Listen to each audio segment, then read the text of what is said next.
Over the last couple of weeks we've been looking at things starring Rami Malek, but this time I wanted to go on a bit of a tangent. I could have put Mr. Robot in this slot, but I didn't think I had anything new to bring to the table.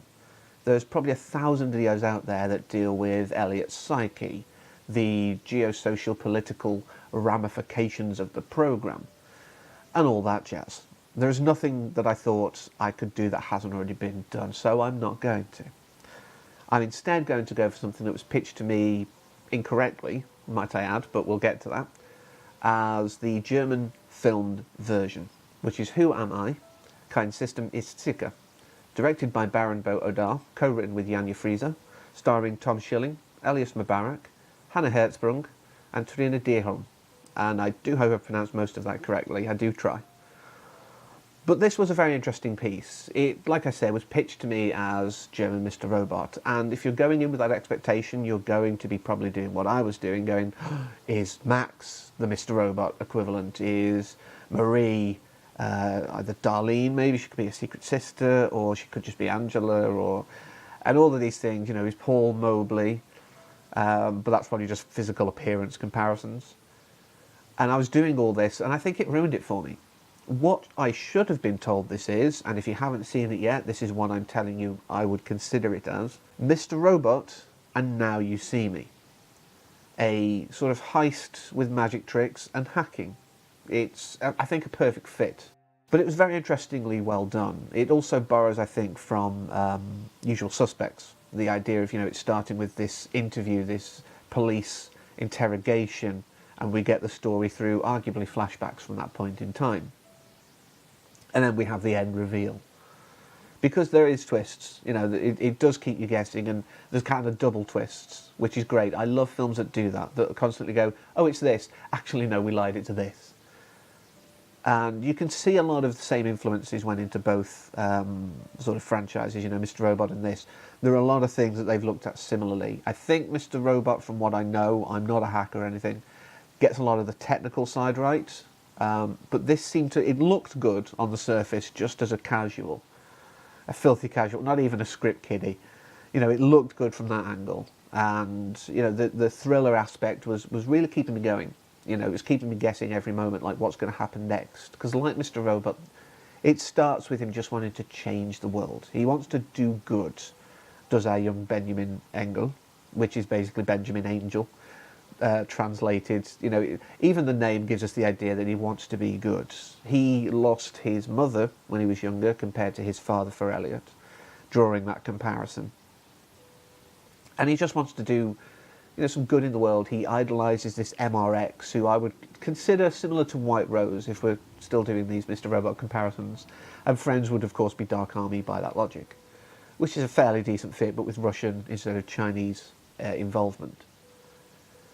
But, you know, he just wants to do good things. He idolises this guy who says, you know, your change has to be out of the system and inside the system. You can't just do things on either side. You are limiting your scope. And I like that idea, the idea that social engineering is as much hacking as actual computer hacking. And like I say, it does have a lot of those similar themes with Mr. Robot, but the sort of last third is really where it goes, no, we're not that. We are our own thing. But also, I mean, throughout the film there are stylistic choices. You know, whilst Mr. Robot has been lauded and criticised in some circles for its wonderful kind of use of bizarre, unsettling camera angles to obviously get us into that mindset that things are a bit off, this doesn't do that. This just plays like a standard thriller. It's got the proper sort of camera angles you'd expect from a standard film, as it were. But I really enjoyed it. I thought it was a great piece. You know, it deserves, I think, more attention from a Western audience. I don't want to see it remade. I hate when that happens, unless something new is brought to the table. But I don't want to see it remade and made more like Mr. Robot. I don't want to see it just shot for shot. I'd like to see, you know, more people knowing this. But I know some people struggle with subtitles. As I've gotten older with my conditions, it can be a bit more difficult to focus my brain between reading and hearing and seeing. So I totally understand it. I still like to do subtitles if I can, but I totally understand there are people who are against it. So either find a dub if that's you, or, like I say, see if we can get a remake that at least brings something new to the table. But in whatever form you can manage, I do definitely recommend it. But now I want to get onto the twist, which is kind of spoilery territory. So I wanted to get my first impressions and general overview out of the way. So the twists are really what make this film for me. I was kind of watching like, okay, this is kind of good and fun, and oh, they've got a Porsche because they've kind of gamed the system and all of this, that, and the other. But when it was coming to the end, and suddenly, like, all the group, the Clay group, have been killed. That was when the stakes were really ramping up. Although we'd seen a flashback earlier, I hadn't had the attachment, so it was when it came in towards the end, and he's kind of pleading with Hannah, to really help him out here, to get him out of this bind. And she kind of does some digging, and she realises that no, it wasn't. There was no bodies there. There was none of that at all. It was just you. You've got, well, they say multiple personality, but I think it's now known as dissociative identity disorder, although that still may have changed. So I apologise if I got that wrong. And the fact that all of the members of Clay are him. He got it through his mother, etc. And, they're doing this thing. Of course, the bullets, were from the case from his grandma and all that kind of stuff. And she's like, well, I can't put you in the witness protection program because you're insane, but I'll do what I can. We'll figure out a way. And she does come through in the end. I thought it was very sort of sweet, really. Because it was very sad at first. It's like, okay, he's got no out here. He's really in a bind. But she goes, you've got 5 minutes. Change the details. I didn't see you do it. And of course we see him, dyed hair on the boat. She's receiving all the praise for solving the crime. She's reinstated. It's all good. Her job's no longer on the line. And then, they all appear on the boat. And, in fact, they gamed her. And I love the way it ends. It's like, she checked, but she's got what she needed. We've given her a benefit to this. We've gamed the system again in our favour. And they can go and be free. Now the question is that still all in his head? Because we see him from behind, we come up close and pan round. Could they still be in his head? And that's the question that we're left with. I think the intent of the filmmakers is, no, it's,